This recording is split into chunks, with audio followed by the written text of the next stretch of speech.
আর নির্বাচন কমিশনাররা শপথ নিয়েছিল সংবিধান অনুযায়ী ভোট করায়। যেই ভোট সংবিধানে নাই সেই ভোট করার ক্ষমতা নির্বাচন কমিশনারের নাই।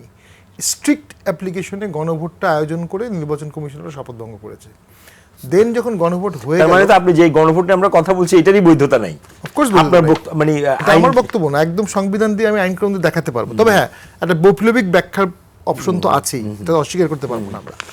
দ্বিতীয় যেটি হচ্ছে, যখন ভোট হয়ে গেল গণভোট, তখন আপনি শপথ, সব এমপিরা শপথ নিল আমরা সংবিধান অনুযায়ী সংবিধানকে সমুন্নত রাখিব। তখন আপনি আবার সেকেন্ড শপথ যদি গণপরিষদে নেন যেটা সংবিধানে নাই, তাহলে আপনি সংবিধান ভঙ্গ করলেন। আপনি সংবিধান সমুন্নত রাখার শপথ নিয়ে, তাহলে তো বিরোধী দলের যারা নিয়েছে তারা সংবিধান ভঙ্গ করে আছে কিছুটা আর কি, আমার ব্যাখ্যা আর কি। তো সেকেন্ড টাইম আপনি তো সংবিধান ভঙ্গ করতে পারেন না। তো সেদিক থেকে বিচার করলে আইনে সংবিধানে এটার কোনো সুযোগ নেই। সংস্কার আর অ্যামেন্ডমেন্টের মধ্যে পার্থক্যটা কোথাও, আমার ব্যাখ্যা অনুযায়ী এটা কোনো ব্যাখ্যা তো কোথাও আমরা পাবো না, যেহেতু সিচুয়েশন আমরা কোথাও পাইনি। সংস্কার আর সংশোধনের মাধ্যমে তো সংস্কার হবে। আপনি তো সংস্কার করবেন বিল দিয়ে, আপনাকে তো বিল হিসেবে আনতে হবে, ওইটা পার্লামেন্টে বিল দিয়েই তো আনতে হবে। তবে আমি মনে করি বিএনপি ওইসব সংশোধনের সংস্কার প্রস্তাবের অনেকগুলোই মানতে আগ্রহী নীতিগতভাবে, যেহেতু সেটা তার সংস্কার, তার যে রাষ্ট্র সংস্কার তারও এজেন্ডার মধ্যে আছে। এখন জামাত যেটা চাচ্ছে বা এনসিপি যেটা চাচ্ছে, অবশ্যই এনসিপি এবং জামাত এই জুলাই অভ্যুত্থানে অনেক কন্ট্রিবিউশন রেখেছে। তাদের অনেকের কাছে এটা ৭১-এর থেকে বড়। এটা তাদের ব্যক্তিগত ভিউ, আমার কাছে না, তাদের কাছে অনেকে ৭১-এর থেকেও বড়। তারা জুলাই সনদকে বাংলাদেশের স্বাধীনতা ঘোষণাপত্রের প্যারালাল বা অ্যাবভ দেখার চেষ্টা করে। তারা ঐক্যমত কমিশনের রিপোর্ট বা যেটা জুলাই সংস্কার অধ্যাদেশ ছিল বা প্রেসিডেন্ট অর্ডার ছিল, এটাকে সংবিধানের সমকক্ষ বা সংবিধানের উপরে দেখার চেষ্টা করে। এতটা উপরে দেখানোর কিন্তু সুযোগ নাই। উই অল আন্ডার সংবিধান, সংবিধান সুপ্রিমা লেক্স, সংসদও সংবিধানের আন্ডারে। আর সংবিধান সংশোধনও হবে সংবিধানের মাধ্যমে একদম। তবে হ্যাঁ, ৫, ৬, ৭ তারিখে আন্দোলনের পর তখন একটা গণপরিষদ করলে হয়তো বা তখন ব্যাপারটা আরেকভাবে দেখা যেত।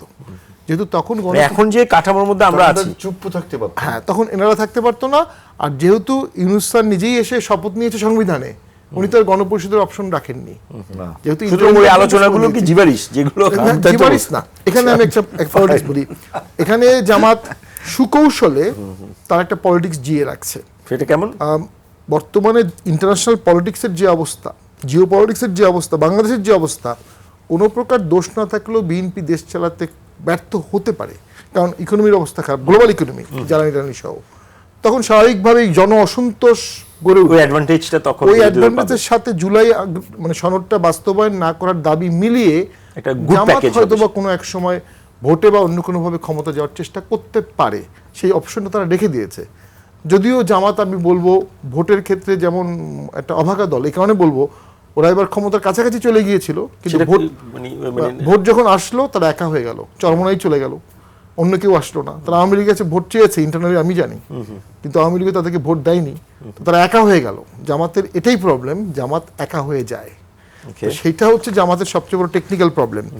আরেকটা, এখন আসেন জাতীয় ইস্যুতে।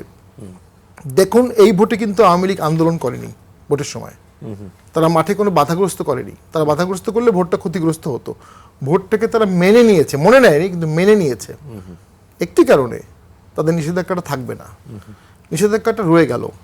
নিষেধাজ্ঞা যে আইনের মাধ্যমে দেওয়া হলো সেটাও বাস্তবায়ন হয়ে গেল, অর্ডিন্যান্সটা ইমপ্লিমেন্ট হলো। স্বাভাবিকভাবে আওয়ামী লীগ ফ্রাস্ট্রেট হয়ে গেছে, তাদের কোনো হোপ দেখা যাচ্ছে না। আপনি তো অন্ধের মতো দেশের রাজনীতিকে দিতে পারেন, আপনি প্রাইম মিনিস্টার, সরকারি দল, দিশা আপনাকে দেখাতে হবে। এদেশের রাজনীতি ৯৯% নিয়ন্ত্রণ করে প্রধানমন্ত্রী সবসময়, ভালো খারাপ এভরিথিং, এনর্মাস ক্ষমতা সংবিধানে তার হাতে। এবং আজকে মাননীয় প্রধানমন্ত্রী অসাধারণ কথা বলেছেন, হ্যাঁ, আমার সাথে যা হয়েছে এখন তাই প্রতিশোধের মানসিকতা থেকে বেরিয়ে এসে তা আমি আর ফেরত পাবো না, তাই এখন প্রতিশোধের মানসিকতা থেকে বেরিয়ে এসে দেশের জন্য কি করতে পারি সে চেষ্টা করতে পারি। আমি এক লাইনে শেষ করে দিচ্ছি। ৩ কোটি মুসলিমকে ভারত ডিলিস্ট করে রেডি রেখেছে, তারা একটু একটু করে বাংলাদেশ বর্ডারে পুশ করবে। ভারত এবং বাংলাদেশ যে ল্যান্ড বর্ডার আছে, মাঝখানে যে জায়গাটা, আমি অত্যন্ত আশঙ্কার সাথে অনুভব করছি সেখানে লক্ষ লক্ষ লোকের সমাবেশ ভবিষ্যতে হতে পারে। যদি হয়ে যায় সেটা কিন্তু নোম্যান্স ল্যান্ডের ভিতরে। ভারতের তো ফেন্সিং আছে, আমাদের কি ফেন্সিং আছে? আমাদের ফেন্সিং করার মতো অর্থও নাই প্র্যাকটিক্যালি, থাকলে করে ফেলা উচিত। এই যে ওখানে অ্যাসেম্বলি তারা করতে পারে আস্তে আস্তে, এটাকে তো আপনার পলিটিক্যালি হ্যান্ডেল করতে হবে। আপনি পলিটিক্যালি হ্যান্ডেল করতে গেলে বাংলাদেশের সব দলকে আপনাকে এক পতাকা তলে আনতে হবে।